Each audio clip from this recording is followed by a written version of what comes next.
Donc je vais vous raconter comment est-ce que la vie m'avait prédestiné à finir riche. Et cette vidéo-là, je fais un gros disclaimer au début. Je fais pas cette vidéo-là dans l'intention de me vanter ou de quoi que ce soit. Je fais plus cette vidéo plus en tant que comme un témoignage, tu vois. Partager mon histoire, mon aventure, mes expériences, tu vois. Si tu me suis depuis le début sur ma chaîne principale, tu verras que j'ai cette habitude-là de partager ce que je vis. Pas forcément toute ma vie personnelle, mais plus les expériences qui peuvent aider d'autres personnes. Et ça, selon moi, c'est une expérience qui peut aider pas mal de personnes. Donc, qu'est-ce que j'entends par la vie m'avait prédestiné à finir riche? C'est que toute ma vie, et là je pèse mes mots, depuis que je suis tout petit, j'avais toujours dans le coin de mon esprit là, une voix ou quelque chose qui me disait « Ibrahim, t'es pas comme les autres, t'es différent. » Tu vois, t'es fait pour avoir une vie différente. T'es fait pour faire des trucs différents des autres, tu vois. Mais à l'époque, je savais pas forcément ce que je devais faire de différent et tout, tu vois. Du coup, je me conformais juste. Je me conformais juste parce que, en soi, j'avais pas forcément d'exemple de réussite qui me montrait que voilà comment tu fais pour être différent. Tous les exemples de réussite que j'avais devant moi, c'était des exemples de réussite qui me montraient que voici comment tout le monde fait pour réussir. Donc, fais la même chose. Fais des études, va à l'école, aie un boulot, etc. Du coup, je faisais ça. Je me conformais. Mais au fur et à mesure, la vie commençait à me dévier un peu de ce chemin-là, tu vois. Et ça a commencé très tôt. Ça a commencé au lycée. Je pense que j'étais en troisième ou en première, un truc du genre, tu vois. Et au lycée, je pense vers la fin de mon lycée, ce qui s'est passé, c'est que mes parents commençaient à connaître, on va dire, des temps durs. C'est-à-dire, commençaient à remarquer, mes parents étaient très transparents, tu vois. J'ai des parents très transparents, que les temps n'étaient plus comme avant, tu vois. Donc, on pouvait plus te faire des cadeaux comme avant, etc., tu vois. Du coup, je comprenais. C'est-à-dire que notre vie était beaucoup plus basée sur l'essentiel. C'est-à-dire, on va te fournir tout l'essentiel que tu as besoin pour réussir, mon fils. Maintenant, tout le reste qui n'est pas forcément essentiel, c'est-à-dire les voyages, les jouets chers ou les habits chers, les trucs chers comme ça, tu vois. C'est des trucs qui sont pas forcément essentiels pour ton épanouissement ou pour ta réussite. Du coup, c'est plus trop la priorité parce que les temps étaient durs, etc. Et je comprenais totalement ça, tu vois. J'avais aucun problème avec ça. Et moi-même, de mon côté, frère, je voulais pas forcément être une charge sur le dos de mes parents parce que je voyais très bien que la situation n'était plus pareille. J'étais jeune, frère. J'étais encore. J'avais peut-être 14 ou 15 ans, un truc du genre. Du coup, à cette époque-là, du jour au lendemain, carrément, hein, parce qu'il y a eu quelques événements qui sont passés, je voyais que la situation n'était plus pareille. Les priorités ont shifté un peu dans la famille et on est plus en mode, c'est l'essentiel, tu vois. Manger, se loger, l'éducation, c'est ça l'essentiel. Les autres et tout, de temps en temps, mais c'est pas forcément l'essentiel, tu vois. Du coup, je me disais, frère, je suis un jeune, je suis un adolescent. Un adolescent, il est très facilement influencé par son environnement, du sens où tu as des amis qui ont tout le temps des nouvelles paires. Tu veux une nouvelle paire, mais tes parents te disent c'est pas la priorité. Tu comprends? Tu as des amis qui ont tout le temps des nouveaux habits, des nouveaux sacs à dos, frère. Tes parents te disent c'est pas la priorité. Tu comprends, tu vois? Mais à l'époque, je me disais, ok, puisque mes parents ont des temps durs en ce moment qui ne peuvent pas me fournir tout ça, je dis me fournir, ils ne peuvent pas m'offrir tout ça, etc. Pourquoi pas me trouver un moyen de me débrouiller pour avoir tout ça, tu vois. Et c'est là que mon esprit a commencé maintenant à développer cet aspect entrepreneurial, là, de dire, ok, là, mes parents me fournissent juste avec l'essentiel et je reste un gamin, un adolescent, je veux la dernière paire de Air Max, je veux le dernier ordinateur, etc. Comment je vais faire pour m'offrir ça sans pour autant tomber dans l'illégal, vendre la drogue ou quoi que ce soit, tu vois. Et c'est là que j'ai commencé à faire un peu des trucs entrepreneuriales à l'époque. Et moi, je ne me rendais même pas compte que c'était l'entrepreneuriat. Pour te dire, à l'époque, le mot entrepreneuriat, j'avais aucune idée de ce que c'était. C'est pas comme aujourd'hui où sur Internet, c'est entrepreneur et tout. À l'époque, c'était frère. Il y avait des commerçants, des trucs comme ça. Je ne savais même pas c'était quoi l'entrepreneuriat. Et le premier truc que j'ai commencé à faire, c'était de me dire, je vais revendre des trucs, tu vois.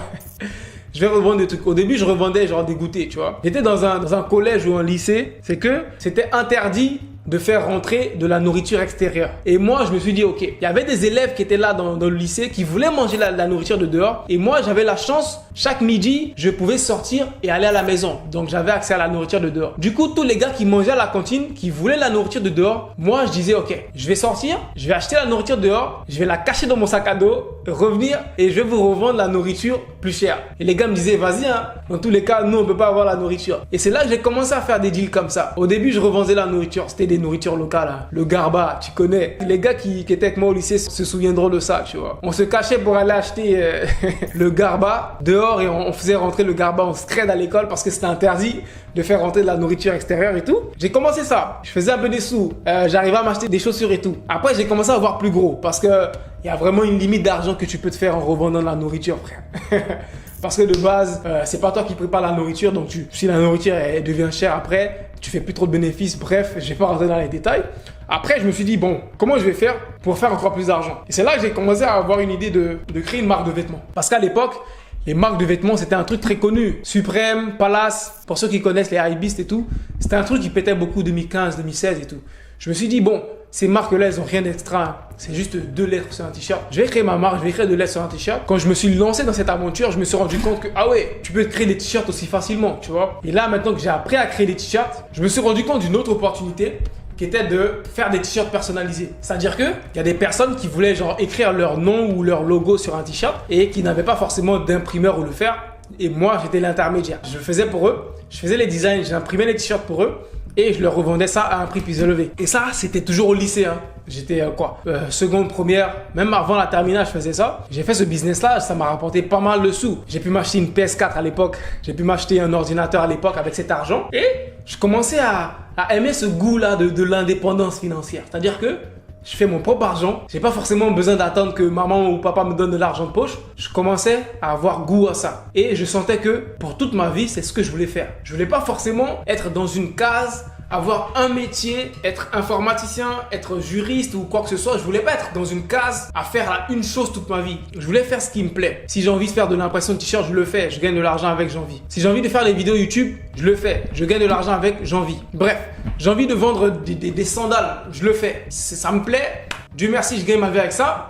Et j'ai envie, tu vois. Donc j'avais toujours en tête ça, que c'était la vie qu'il me fallait, tu vois. Une vie où j'ai pas forcément de restrictions en termes de je dois faire ce boulot-là, je dois avoir un patron et tout ça. Et je suis pas restreint dans ce que je fais dans ma vie, tu vois. Parce que je suis un gars, j'adore tout ce qui est créatif. J'adore créer des choses, j'adore découvrir de nouvelles choses. Et le fait d'avoir un métier toute ma vie, faire une seule chose toute ma vie, c'est pas un truc qui m'attire, je te jure. Et l'entrepreneuriat, dès les débuts, la vie m'a façonné à ce que je termine dans l'entrepreneuriat sans même que moi je le savais, tu vois. Sans même que je savais que j'allais devenir entrepreneur. Parce que c'est cette vie-là que j'ai toujours voulu, la vie d'entrepreneur. En soi, on a mis un mot sur ce que tu fais, c'est entrepreneuriat. Mais en soi, tu as plusieurs casquettes à ton arc, tu vois. Aujourd'hui, je suis sur YouTube. Demain, je peux lancer une société d'impression de t-shirts. Après-demain, je suis dans l'événementiel. Après-demain, je vois une autre opportunité dans la technologie. Je me lance dans la technologie. Et ça, c'est une vie où tu as beaucoup plus de liberté et tu as beaucoup plus de liberté d'être créatif. Et une personne créative, elle n'aime pas être enfermée dans juste une seule case, tu vois. Moi, j'ai toujours détesté le système scolaire francophone parce que c'est un système qui t'enferme dans une case. Tôt, dès le bas âge, on te demande choisis une filière. Tu dois être scientifique, tu dois être littéraire. Et une fois que tu as choisi ta filière, reste dedans. Tu vois? C'est-à-dire, à 15 ans, on te fait choisir une filière. À 15 ans où tu n'as aucune idée de ce que tu veux faire de ta vie, on te fait choisir une filière. Et tu dois garder ça jusqu'à la fin de ta vie. C'est-à-dire, si à 15 ans, tu t'es juste trompé, tu as juste choisi littéraire par hasard, tu vas rester dans la série littéraire jusqu'à ce que tu aies un boulot, jusqu'à ce que tu deviennes un psychologue et que tu détestes ta vie parce que tu fais un truc qui n'a aucun sens pour toi, mais parce que tu as choisi de faire ça depuis le lycée, tu es obligé de continuer ça toute ta vie. J'ai jamais trouvé un sens à ce système, je te jure. Tu vois, ce système qui veut enfermer les gens dans des cases, c'est un système qui m'a vraiment jamais plu. Et je remercie toujours le ciel, tu vois, parce que je suis très croyant. Je remercie toujours le ciel d'avoir eu cette chance-là, parce que cette chance-là, beaucoup de personnes n'ont pas eu. Cette chance de me rendre compte qu'il y a une autre voie, Ibrahim. Il y a une autre manière de réussir dans la vie. C'est pas la seule manière que tout le monde te montre. Il n'y a pas que ça. Il n'y a pas qu'un seul chemin pour réussir dans la vie, tu vois.